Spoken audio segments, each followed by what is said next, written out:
ಇವತ್ತು ನಮ್ಮ ನೆಚ್ಚಿನ ಪ್ರಧಾನಮಂತ್ರಿಗಳು ದೇಶ ಕಂಡ ಪ್ರಥಮವಾಗಿರುವಂಥ ಒಬ್ಬ ನಾಯಕರು, ಜನನಾಯಕರು, ಇವತ್ತು ಸುದೀರ್ಘವಾದಂಥ ರಾಜಕೀಯ ಜೀವನದಲ್ಲಿ ಗುಜರಾತ್ ಭಾರತ ದೇಶದ ಪ್ರಧಾನಮಂತ್ರಿಯಾಗಿ 12 ವರ್ಷ ಪೂರ್ತಿ ಮಾಡಿದ್ದಾರೆ.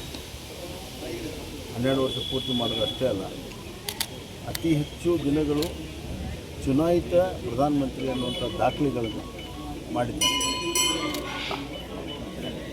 ಇವತ್ತಿನ ಆಧುನಿಕ ಕಾಲದಲ್ಲಿ ಇಷ್ಟು ಜನಜಾಗೃತಿ ಆಗಿರುವಂಥ ಸಂದರ್ಭದಲ್ಲಿ ಸಾಮಾಜಿಕ ಜಾಲತಾಣದಿಂದ ಹಿಡಿದು ಮಾಧ್ಯಮಗಳು ಎಲ್ಲವೂ ಕೂಡ ಜನರಿಗೆ ಭಾಳ ಮಾಹಿತಿಗಳನ್ನು ಕೊಡೋದ್ರಲ್ಲಿ ಭಾಳ ಮುಂದಿರುವಂಥ ಸಂದರ್ಭದಲ್ಲಿ ಜನಪ್ರಿಯತೆಯನ್ನು ಉಳಿಸ್ಕೊಳ್ಳೋ ಸಲುವಾಗಿ ಅವರು ಜನರ ಪರವಾಗಿ ಜನರ ರಾಜಕಾರಣವನ್ನು ಮಾಡಿ ಜನಹಿತಕ್ಕಾಗಿ ದಿವಸಕ್ಕೆ 18 ತಾಸು ಕೆಲಸವನ್ನು ಮಾಡಿ ಇವತ್ತು ನಿರಂತರವಾಗಿ 3ನೇ ಬಾರಿ ಪ್ರಧಾನಮಂತ್ರಿಯಾಗಿ ಆಯ್ಕೆಯಾಗಿದ್ದಾರೆ. ಅವರು ಮಾಡಿರುವಂಥ ಹಲವಾರು ಕೆಲಸಗಳು ಭಾರತವನ್ನು ವಿಶ್ವದಲ್ಲಿಯೇ 3ನೇ ಆರ್ಥಿಕ ಸ್ಥಾನಕ್ಕೆ ಕೊಂಡೊಯ್ಯುತ್ತಿರುವಂಥ ಈ ಸಂದರ್ಭ ಮತ್ತು ಭಾರತದ ಅಭಿವೃದ್ಧಿಯಲ್ಲಿ ಅತ್ಯಂತ ಕೆಳವರ್ಗದವ್ರಿಗೂ ಕೂಡ ಅದರ ಲಾಭ ಮುಟ್ಟೋ ರೀತಿಯಲ್ಲಿ ಮಾಡಿದ್ದಾರೆ. ಅದಕ್ಕಾಗಿಯೇ ಪ್ರಥಮ ಬಾರಿ 25 ಕೋಟಿ ಜನರನ್ನ ಬಡತನದಿಂದ ಮೇಲೆತ್ತಿದೆ. ಅದು ಮನೆಗಳ ಕೊಡೋ ಮುಖಾಂತರ, ಗ್ಯಾಸ್ ಕೊಡೋ ಮುಖಾಂತರ, ಆರೋಗ್ಯ ವಿಮೆ ಕೊಡೋ ಮುಖಾಂತರ, ಶಿಕ್ಷಣ ಕೊಡೋ ಮುಖಾಂತರ ಮತ್ತು ಎಂಪ್ಲಾಯ್ಮೆಂಟ್ ಕೊಡೋ ಅವರು 3 ಕೆಲಸವನ್ನು ಭಾಳ ಸ್ಪಷ್ಟವಾಗಿ ಮಾಡಿದ್ದಾರೆ.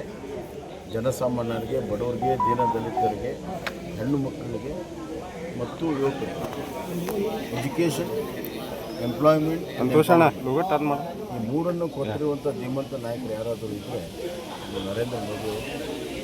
ಇವತ್ತು ನಾವು ಯಾಕೆ ದೇವರಲ್ಲಿ ಪ್ರಾರ್ಥನೆ ಮಾಡ್ತಾ ಇದ್ದೇವೆ ಅಂದರೆ, ಜಗತ್ತು ಅತ್ಯಂತ ಸಂಕೀರ್ಣ ಕಾಲದಲ್ಲಿದೆ, ಗ್ಲೋಬಲ್ ಕ್ರೈಸಿಸ್ ಇದೆ. ಆ ಗ್ಲೋಬಲ್ ಕ್ರೈಸಿಸ್ಸಿಗೆ ಯಾವುದೇ ರೀತಿಯ ಭಾರತಕ್ಕೆ ತೊಂದರೆ ಆಗದಂತೆ ಮುನ್ನಡೆಸುವಂಥ ಒಂದು ಶಕ್ತಿ ನರೇಂದ್ರ ಮೋದಿಜಿಯವರು ಮಾತ್ರ ಇದೆ. ಅದನ್ನು ಕಳೆದ 3-4 ತಿಂಗಳಿಂದೆಲ್ಲ ತೋರಿಸಿದ್ದಾರೆ. ಅವರ ಅವಶ್ಯಕತೆ ಬಹಳ ಇದೆ. ಭಾರತದ ಈ ಮುನ್ನಡೆ ಒಂದು ದಾಪುಗಳನ್ನು ಹಾಕಿ 2047ರಲ್ಲಿ ಆತ್ಮನಿರ್ಭರ ಭಾರತ, ವಿಕಸಿತ ಭಾರತ ಆಗೋದಕ್ಕೆ ನರೇಂದ್ರ ಮೋದಿ ಅವರ ಅವಶ್ಯಕತೆ ಭಾಳಿದೆ. ಅದಕ್ಕಾಗಿ ದೇವರಲ್ಲಿ ಪ್ರಾರ್ಥನೆ ಮಾಡಿದ್ದೀವಿ, ಇನ್ನಷ್ಟು ಶಕ್ತಿಯನ್ನು ಕೊಡಲಿ, ಜನಸೇವೆ ಮಾಡುವಂಥ ಎಲ್ಲ ಆರೋಗ್ಯ ಆಯುಷ್ಯನೂ ಕೂಡ ಕೊಡಲಿ, ಈ ದೇಶದ ಸೇವೆಯನ್ನು ಇನ್ನಷ್ಟು ದಿನಗಳಲ್ಲಿ ಮಾಡಲಿ, ಆ ಸೇವೆಯನ್ನು ಜನರು ಪ್ರಯೋಜನವನ್ನು ಪಡೆದು ತಮ್ಮ ಬದುಕಿನಲ್ಲೂ ಕೂಡ ಎಲ್ಲರೂ ಮುಂದೆ ಬರುವಂಥ ಕೆಲಸ ಆಗಲಿ ಅನ್ನುವಂಥ ಪ್ರಾರ್ಥನೆ ನಾವು RSS ಬಗ್ಗೆ ಅವರು ಮಾತಾಡಿದ್ರು. ಮುಂದಿನ ಸಲ RSS ಬಗ್ಗೆ ಹಿಡ್ಕೊಂಡೇ ಬರಬೇಕು ಅವರು.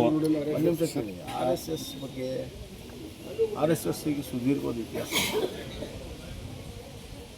ಯಾವ ರೀತಿ ಮಹಾತ್ಮ ಗಾಂಧೀಜಿಯವರು ಒಂದು ಹೋರಾಟವನ್ನು ಪ್ರಾರಂಭ ಮಾಡಿದರು, ಸ್ವತಂತ್ರ ಹೋರಾಟ, ಅದೊಂದು ಚಳವಳಿಯಾಗಿ ಸಂಘಟಿತವಾಗಿ ಆಯಿತು.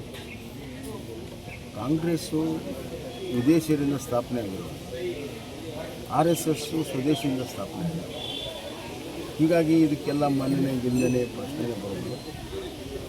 ಸಾಕಷ್ಟು ರಿಜಿಸ್ಟರ್ಡ್ ಅಥವಾ ಅನ್ರಿಜಿಸ್ಟರ್ಡ್ ಸಂಸ್ಥೆಗಳು ಇನ್ನೂ ಬೇಕಾದಷ್ಟಿದ್ದಾರೆ. ಈ ದೇಶದಲ್ಲಿ ಎಲ್ಲದಕ್ಕೂ ಅವಕಾಶ ಕಾನೂನಲ್ಲಿ.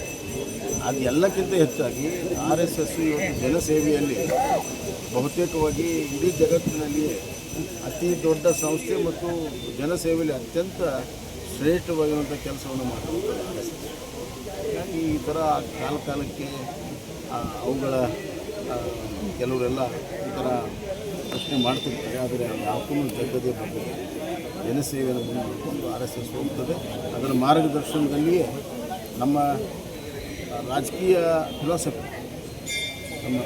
ಫಿಲಾಸಫಿ ಮತ್ತು ರಾಜಕೀಯ ಮೌಲ್ಯಗಳು RSSನಿಂದ ನೋಂದಣಿ ಹಿಡ್ಕೊಂಡೇ ಬರಬೇಕು. ನೆಕ್ಸ್ಟ್ ಟೈಮ್ ಬಂದರೆ ಪಥಸಂಚಲನ ಇರಬೇಕು, ಏನೇ ಕಾರ್ಯಕ್ರಮ ನೋಂದಣಿ ಪತ್ರ ತೊಗೊಂಡೇ ಬರಬೇಕು ಅನ್ನೋ ನಾವು ಏನು ಹಿಡ್ಕೊಂಡು ಬರಬೇಕು ಅನ್ನೋದು ನಾವು ಏನು ಇದರಲ್ಲಿ ನಂಬಿಕೆ ಇಟ್ಟಿದ್ದೀವಿ ಅದರಲ್ಲಿ ಬರ್ತಾ ಇಲ್ಲ. ರಾಜ್ಯಸಭೆ ಚುನಾವಣೆ ಆಯ್ತು ನೀವು ರಾಜ್ಯಸಭಾದಾಗ ಪರಿಷತ್ತು ಮತ್ತು ರಾಜ್ಯಸಭೆ ಏನಂತ ವಿಧಾನ ಪರಿಷತ್ ಚುನಾವಣೆಯಲ್ಲಿ ನಮ್ಮ ಎರಡೂ ಪಕ್ಷ ನಮ್ಮ ಇಬ್ಬರು ಅಭ್ಯರ್ಥಿಗಳು ಜಯ ನಿಶ್ಚಿತ. ನಮ್ಮ ಹೆಚ್ಚುವರಿ ಮತಗಳನ್ನು ನಮ್ಮ ಮೈತ್ರಿ ಪಕ್ಷ JDS ನಾಯಕರು BJPಯ ನಾಯಕರು ಕೂತ್ಕೊಂಡು ಯಾವ ರೀತಿ ಯಾರಿಗೆ ಏನೇನು ಕೊಡಬೇಕು ಅನ್ನೋದನ್ನು ತೀರ್ಮಾನ ಮಾಡ್ತಾರೆ.